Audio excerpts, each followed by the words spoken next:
రాష్ట్రంలోని పలు జిల్లాల్లో కురిసిన అకాల వర్షాలు రైతన్నలకు తీవ్ర నష్టం కలిగించాయి. నిజామాబాద్, కరీంనగర్ జిల్లాల్లో పంటలు దెబ్బతిన్నాయి. మెదక్ జిల్లాలోనూ పంటలు నేలకొలిగాయి.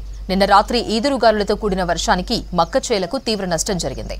పలు మండలాల్లో వరి పంట దెబ్బతింది. చేతికొచ్చిన పంట అందకుండా పోయిందంటూ రైతులు ఆవేదన వ్యక్తం చేస్తున్నారు. ప్రభుత్వమే ఆదుకోవాలంటున్నారు అన్నదాతలు. పంట అంతా నష్టమైంది.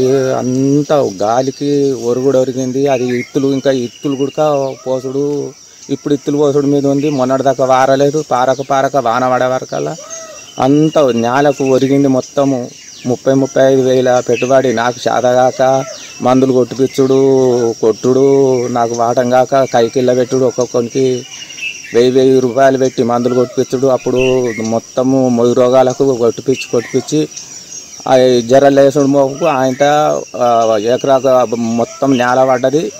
ఇక ప్రభుత్వం ఏం చేస్తుంది, ఏం కథనో దాని మీదనే ఆధారం కొద్ది ఉన్నాం మేము. చేతికొచ్చిన పంట మొత్తం రాత్రి వానకు నేల కొరిగింది. ఈ నష్టం అన్ని గవర్నమెంట్ ఏమన్నా ఆదుకో.